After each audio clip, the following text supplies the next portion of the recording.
I'm going to be recommending you wonderful Dracula-related gothic books. And this has to be one of my favorite genres, and this is also the genre that got me started on reading. So I'm very excited to talk to you about these books. I don't know if any of you guys really like the whole gothic theme. This book is very exciting because this was made about like 30 years before Dracula. This novel is predating Bram Stoker's Dracula, so it was written about 30 years before Dracula came out, so I think that is pretty cool. Carmilla is an 1872 gothic novella by Irish author Joseph...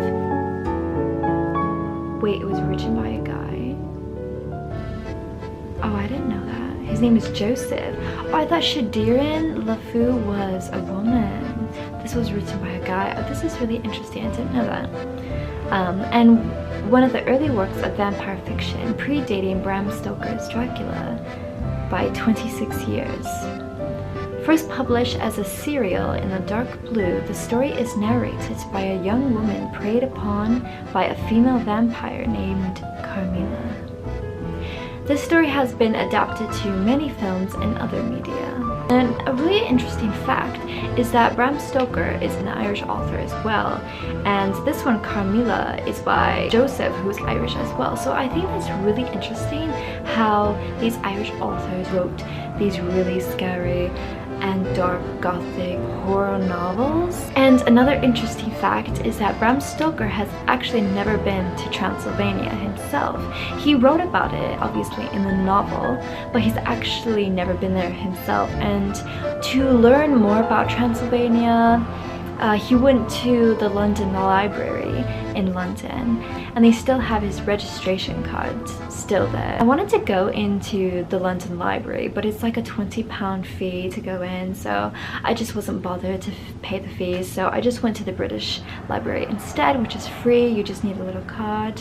But the cool thing specifically about the London Library is that Bram Stoker did a lot of his research for his Dracula novel there at the library, so I think that's fascinating. But for Carmilla, it's 5 out of 5 stars. It was an excellent read, and it painted beautiful pictures in your mind, and it really is an exceptional read for... Alright, the next book by J.S. Barnes is Dracula's Child. Evil never truly dies, and some legends live forever.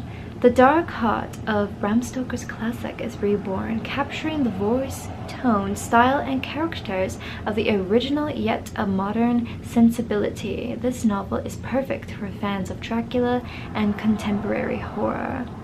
Inventive and spooky. Garth Gatiss, I think, is the co-creator of the hit BBC series Dracula and Sherlock. It has been some years since Jonathan and Mina Harker survived their ordeal in Transylvania. So, Dracula's Child by J.S. Barnes. I've never actually read the whole book myself, but I can tell it's a good read for fans who love Dracula. This next book, Fangs by Sarah Anderson, is a wonderfully illustrated comic about a vampire falls in love with a werewolf.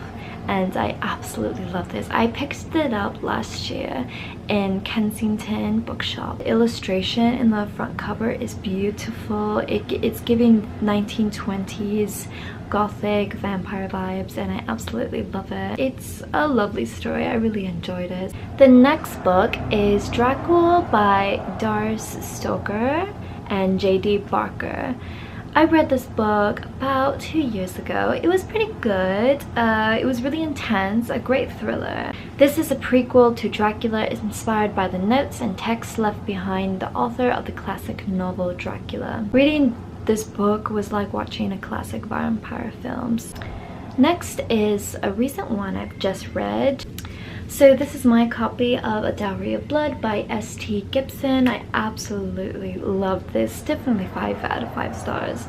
Do you see how much I annotated it? A wonderful vampire romance about Dracula's wife. I highly recommend this one.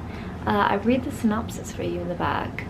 Saved from the brink of death by a mysterious stranger, Constanta is transformed from a medieval peasant into a bride for an undying king. But when Dracula draws a cunning aristocrat and a starving artist into the web of passion and deceit, Constanta realizes that her beloved is capable of terrible things.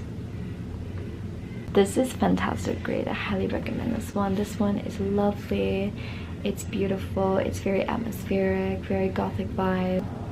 This book I highly recommend.